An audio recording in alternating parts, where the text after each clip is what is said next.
A very good morning to everyone. I am Anuj Tomar and I welcome you on this online platform. Dear students, we are continuing the topic Ode to a Butterfly, and this is the chapter number 3rd, and this chapter is beautifully written, and we have already seen the brief introduction of the writer or the poet, and in today's class we will see about the poem and some stanzas of the poem. तो आइए शुरू करते हैं. The life cycle of a butterfly is well known. जो एक butterfly है उसकी जो लाइफ साइकिल होती है उसको तो हम लोग बहुत अच्छे से जानते हैं. On an average most species of butterflies have a life span of 2 weeks. और ज़्यादातर जो प्रजातियां हैं बटरफ्लाइज़ की उनकी जो लाइफ स्पैन है, लाइफ स्पैन का मतलब कार्यकाल जो जीवन का होता है वो लगभग 2 हफ्ते का होता है. But some live for up to 9 months और इवन अ ईयर. और कुछ जो बटरफ्लाइज होती हैं वो या तो 9 मंथ्स तक ज़िंदा रहती हैं या उससे कहीं ज़्यादा, यानी कि लगभग एक साल. मतलब इनका जो मैक्सिमम जो ड्यूरेशन है लाइफ साइकिल की वो ये होती है.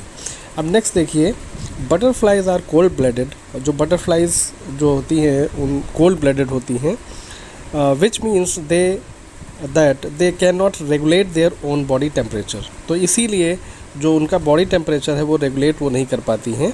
When it gets too cold they can not fly until they have warmed themself up.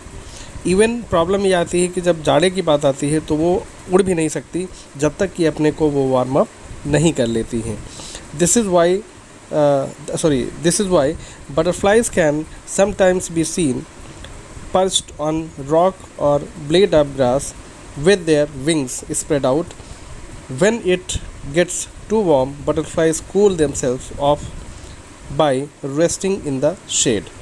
और इसीलिए जो बटरफ्लाइज होती हैं देखा गया है कि perched on rock, कोई रॉक है उस पर वो बैठती हैं. ब्लेड ऑफ ग्रास, ठीक है, ग्रास जो है उसकी पत्तियों पर वो बैठती हैं. With their wings spread out, और वो फैला लेती हैं अपनी जो पंखुड़ियाँ हैं उनको फैला के वो बैठती हैं. When it gets too warm, जब वो गर्म हो जाती हैं, जो बॉडी टेम्परेचर है वो उसका गर्म हो जाता है. Butterflies cool themself off by resting in the shade. तो वो कूल करती हैं अपने आप को जब शेड में जाकर, वो किसी परछाई में जाकर वो अपने आप को कूल करती हैं. तो इस तरह ये एक ब्रीफ एक इंट्रोडक्शन आपने पोएम के बारे में ये देख लिया यहाँ पे. अब हम लोग शुरू करेंगे पोएम. ये शुरू करते हैं. अब स्ट्रेंजर नंबर 1 में देखिए. Thou spark of life that wavest wings of gold, thou songless wanderer mid the songful birds, with nature secret in thy tints unrolled through gorgeous cipher past the reach of words, yet dear to every child in glad pursuit bewildered, living his unspoiled days mid flowers and flock huts. तो इसमें देखिए जो पहली line है इसमें बताया गया है कि दाउ मीन्स होता है you, spark of life that wavest wings of gold, यानी कि you are the spark of life. ठीक है, यहाँ पे पहली लाइन में बताया गया है you are the spark of life. Thou means होता है यू, लिख भी सकते हैं आप, पेंसिल से आप लिख लीजिएगा. That wavest wings of gold, तो ऐसा लगता है जिसके वेव का मतलब होता है उड़ना एक प्रकार से. ठीक है, विंग्स ऑफ गोल्ड, ऐसा लगता है जब बटरफ्लाई उड़ती है तो आप देखिए उसके जो पंख होते हैं वो गोल्ड होते हैं, यानी कि सोने के जैसे होते हैं. अब नेक्स्ट देखिए, thou songless wanderer mid the songful birds. ठीक है, अब नेक्स्ट में है दाउ मीन्स फिर होता है. देखिए फिर का मतलब यहाँ पे 2 बार दाउ आया है, फर्स्ट लाइन में भी आया है, सेकंड में भी. तो सेकंड में भी ये बताया गया है कि thou songless wanderer mid the songful birds. तो जैसे इसमें देखिए दाउ का मतलब होता है यू, ठीक है, सॉन्गलेस का मतलब होता है कि जैसे चिड़िया हैं तो चिड़िया क्या है, the birds sing, but as far as butterflies are concern they don't sing. ठीक है, तो वो कोई गाना वाना नहीं गाती हैं. वंडर का मतलब होता है घूमना, तो जब घूमती हैं. मिड द सॉन्गफुल बर्ड्स, तो जो ये बटरफ्लाइज घूमती हैं ये उड़ती हैं एक प्रकार से, तो ये किसके बीच में उड़ती हैं? ये चिड़िया जो होती हैं उनके बीच में। और जो चिड़िया हैं वो क्या करती हैं? वो गाने गाती हैं। लेकिन बटरफ्लाइज जो है बहुत ही शांत, एकदम काम रहती हैं और इस तरह से चलता है। नेक्स्ट लाइन देखिए, with nature secret in thy tints unrolled. ठीक है, तो यहाँ पे देखिए the natures with nature secret. तो नेचर के सीक्रेट क्या है? इन दाई टिंट्स अनरोल्ड। दाई टिंट्स का मतलब क्या है? Your shades of colours. ठीक है, तो शेड्स ऑफ जो कलर्स हैं वो कहाँ पे छिपे हुए हैं? वो अनरोल्ड हैं। अनरोल्ड का मतलब क्या है कि इनके जो बटरफ्लाइज हैं इनके ऊपर वो दिखाई देते हैं। दो gorgeous cipher pass the reach of words.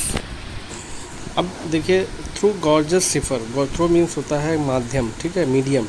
Gorgeous का मतलब होता है सुंदर, ब्यूटीफुल, और जो सिफर है इसका मतलब होता है अ सीक्रेट कोड। तो a secret code is hidden in the wings of the birds. Pass the reach of words का मतलब है कि शब्दों में इनको समझना बड़ा ही कठिन है। Yet dear to every child, और इसीलिए सारे बच्चे क्या हैं? बटरफ्लाइज को प्यार करते हैं। डियर, डियर का मतलब होता है प्यारा या प्यारी। इन ग्लैड परस्यूट्स बिगुइल्ड, और इसीलिए वो अट्रैक्ट होते हैं। बिगुइल्ड का मतलब होता है अट्रैक्टेड। तो the children are attracted by the beautiful wings of the butterflies, living his unspoiled days mid flowers and flock and herds। तो देखिए, इसमें बताया गया है कि इन ग्लैड परस्यूट बिगुइल्ड। परस्यूट का मतलब जो है खुशी से भागना, पीछा करना, और बिगुइल्ड मीन्स होता है ड्यू टू अट्रैक्शन। तो बच्चे जो है पीछा करते हैं, भागते हैं। In living his unspoiled day, मतलब बहुत ही अनस्पॉइल्ड डे का मतलब एक beautiful day. Mild mid flowers and flock and herds. तो ये जो बटरफ्लाइज हैं रहती इनके बीच में हैं, फ्लावर्स के बीच में रहती हैं, फ्लावर्स के, एंड फ्लॉक्स, ठीक है, और हर्ड, यानी कि बहुत अलग अलग। फ्लॉक्स और हर्ड का मतलब होता है झुंड, ठीक है, जानवरों का। जैसे एक होता है ग्रुप, तो इनके बीच में रहती हैं, यानी कि अलग अलग जानवरों के बीच में अलग अलग जो फ्लावर्स हैं उनके बीच में रहती हैं। ठीक है, तो आज के लिए इतना ही, और नेक्स्ट हम लोग कल 2 स्टेंजाज इसके और देखेंगे। उसके बाद 3 स्टेंजा जो बाकी रहेंगे वो हम लोग देखेंगे। ठीक है, थैंक यू।